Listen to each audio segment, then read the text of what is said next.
Assalamualaikum warahmatullahi wabarakatuh. Baiklah, kami merupakan perwakilan dari kelompok 4 mata kuliah Kekerasan Jalan kelas 2B jurusan Teknik Sipil Politeknik Negeri Padang. Baiklah, kami yang beranggotakan. Yang pertama saya sendiri yang bernama Alifa Muhammad Revanza dengan nomor BP 1901023011. Saya Lutfiatul Kamila, BP 1901023007. Saya itu Muhammad Farhan dengan nomor BP 1901022035. Baiklah, selanjutnya kami akan menjelaskan tentang berbagai macam kerusakan-kerusakan dan contoh dari kerusakan kekerasan jalan kaku.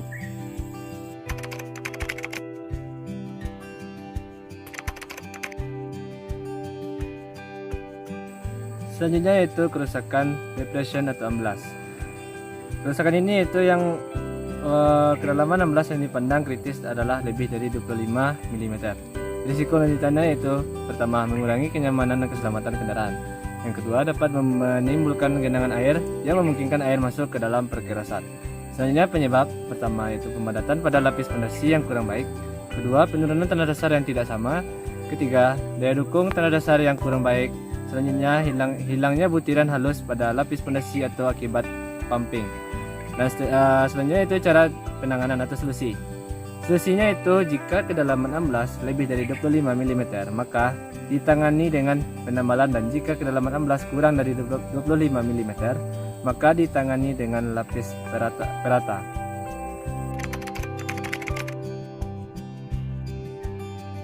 Ini adalah contoh kerusakan dari amblas.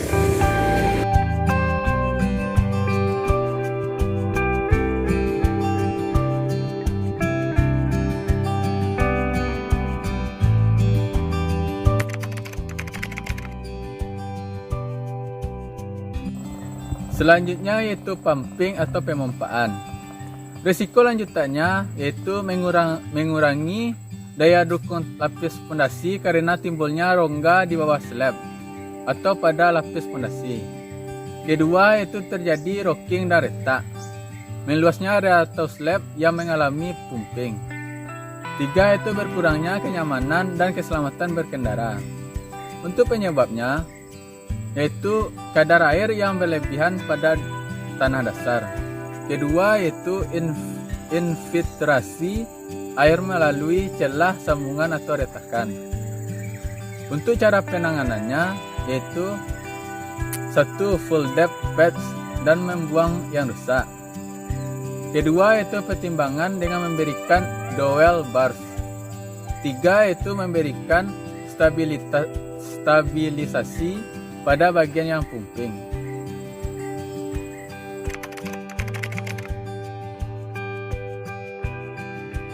Ini adalah contoh dari pumping atau pemompaan.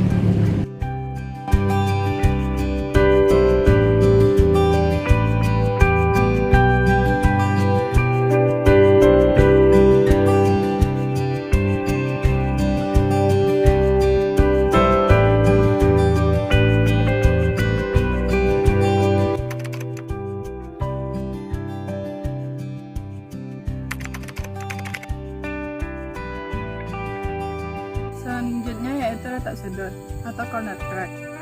Risiko dari kerusakan ini yaitu meluasnya area slab yang mengalami retak, lalu berkurangnya kenyamanan dan keselamatan dalam berkendara. Penyebab dari kerusakan ini yaitu ketebalan slab yang tidak cukup dan kehilangan daya dukung dari pondasi atau tanah dasarnya. Cara penanganannya yaitu jika mengalami retak sudut tanpa terjadi pecah, solusinya dengan pengisian celah retak. Namun, jika yang terjadi retak sudut dengan disertai pecah, solusinya dengan rekonstruksi parsial.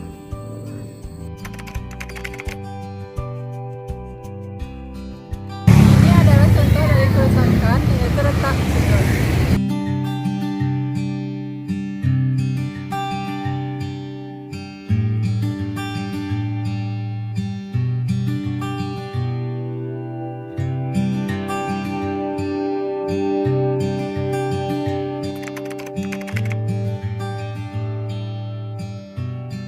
Selanjutnya yaitu kerusakan yaitu retak diagonal.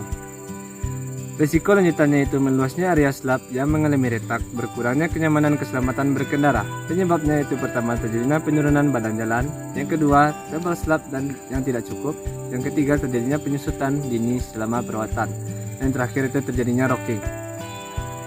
Solusi atau cara penanganannya itu untuk retak blok dengan lebar retak kurang dari 5 mm, penanganannya dengan mengisi aspal celah retaknya, dan untuk retak blok dengan lebar retak lebih dari 5 mm, penanganannya dengan rekonstruksi parsial.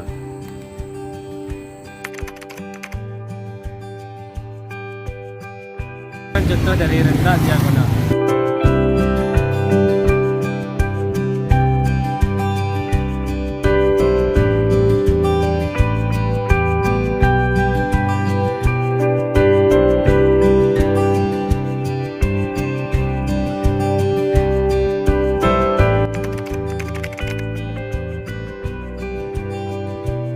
Selanjutnya yaitu retak memanjang. Resiko lanjutannya yaitu 1. Meluasnya slab yang mengalami retak. 2. Itu berkurangnya kenyamanan dan keselamatan berkendara. Penyebabnya yaitu 1. Perbedaan penurunan pada tanah dasar. Kedua yaitu sambungan memanjang terlalu dangkal. 3. Yaitu slab yang tidak cukup tebal. Untuk cara penanganan, untuk retak blok dengan lebar retak kurang dari 5 mm atau milimeter. Penanganannya dengan mengisi aspal celah retaknya dan untuk retak blok dengan lebar retak lebih kurang dari 5 mm. Penanganannya dengan rekonstruksi parsial. Ini adalah contoh dari kerusakan memanjang.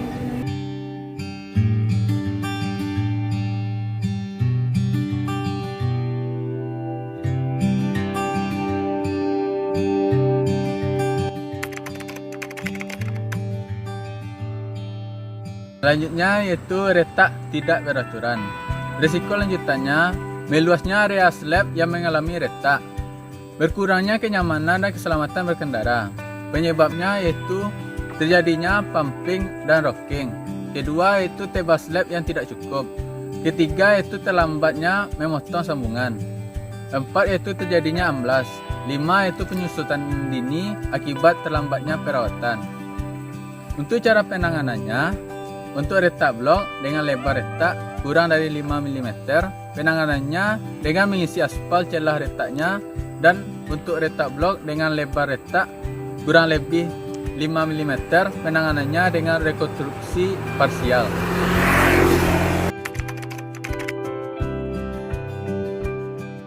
Adalah contoh dari kerusakan retak tak beraturan.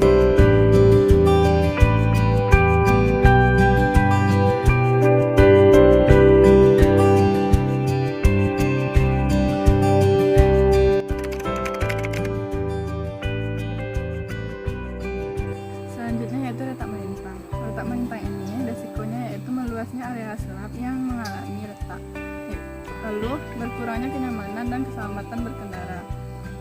Penyebab terjadinya retak melintang ini yaitu tebal slab yang tidak cukup, lalu penggergajian sambungan yang terlambat, dan terjadinya pumping atau rocking. Cara penanganan untuk retak blok dengan lebar retak kecil dari 5 mm, penanganannya dengan mengisi aspal celah retaknya, dan untuk retak blok dengan lebar retak besar sama dari 5 mm, penanganannya dengan rekonstruksi parsial.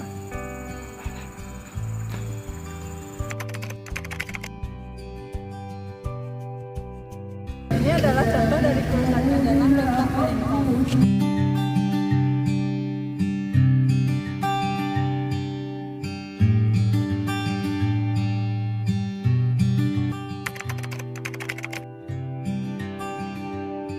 Selanjutnya yaitu kerusakan pada pengisi sambungan.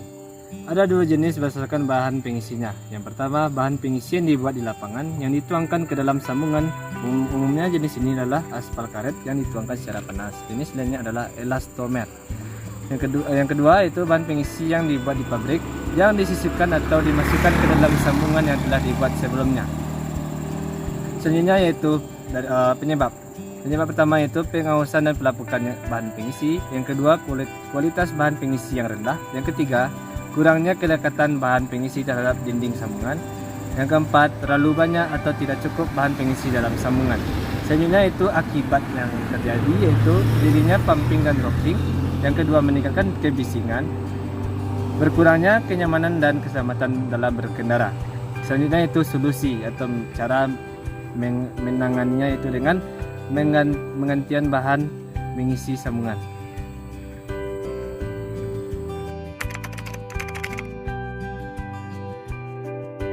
Ini adalah contoh dari kerusakan pengisi sambungan.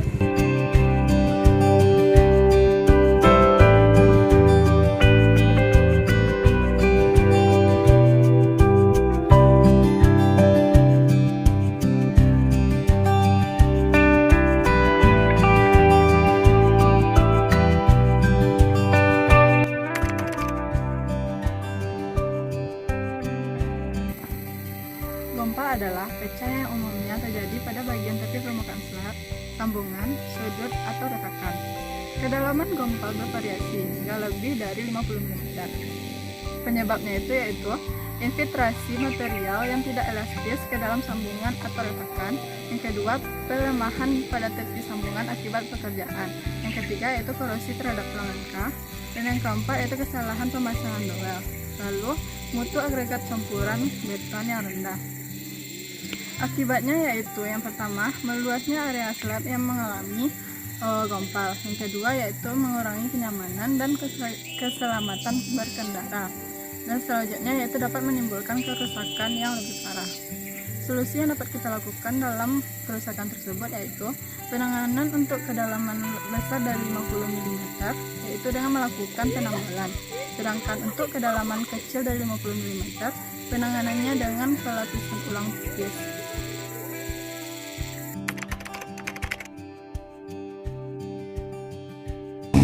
Ini adalah contoh kerusakan gompal.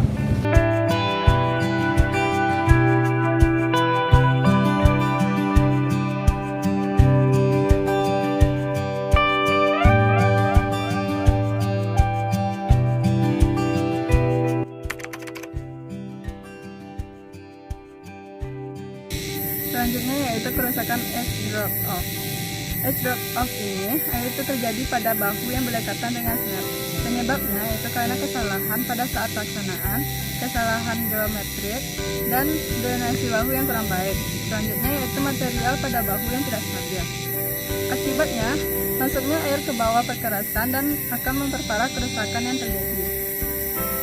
Solusi dari kerusakan ini yaitu cara penanganannya yang tepat untuk penurunan besar sama dari 15 mm dengan melakukan pengisian celah sambungan atau retak. Sedangkan untuk penurunan besar dari 15 mm caranya dengan melakukan perataan.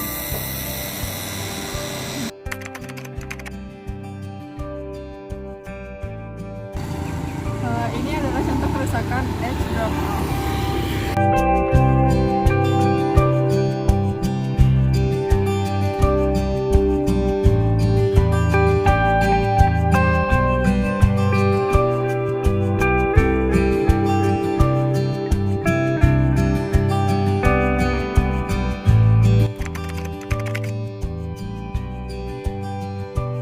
Kerusakan selanjutnya yaitu lubang. Lubang adalah pelepasan mortar dan agregat pada bagian permukaan perkerasan yang membentuk cekungan dengan kedalaman lebih dari 15 mm dan tidak memperlihatkan pecahan-pecahan yang bersudut seperti pada gompal.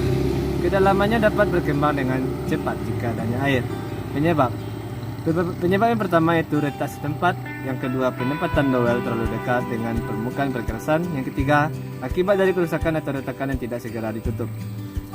Akibatnya, yang pertama, meluasnya ukuran lubang. Yang kedua, mengurangi kenyamanan. Yang ketiga, membahayakan keselamatan dalam berkendara. Terakhir yaitu solusinya yaitu dengan cara melakukan penambalan.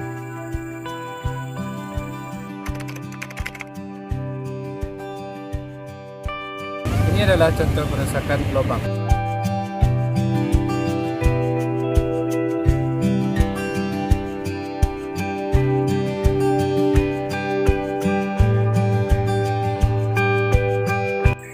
Baiklah, sekian dari hasil penjelasan dari kelompok 4. Jika ada salah kata, mohon dimaafkan. Wassalamualaikum warahmatullahi wabarakatuh.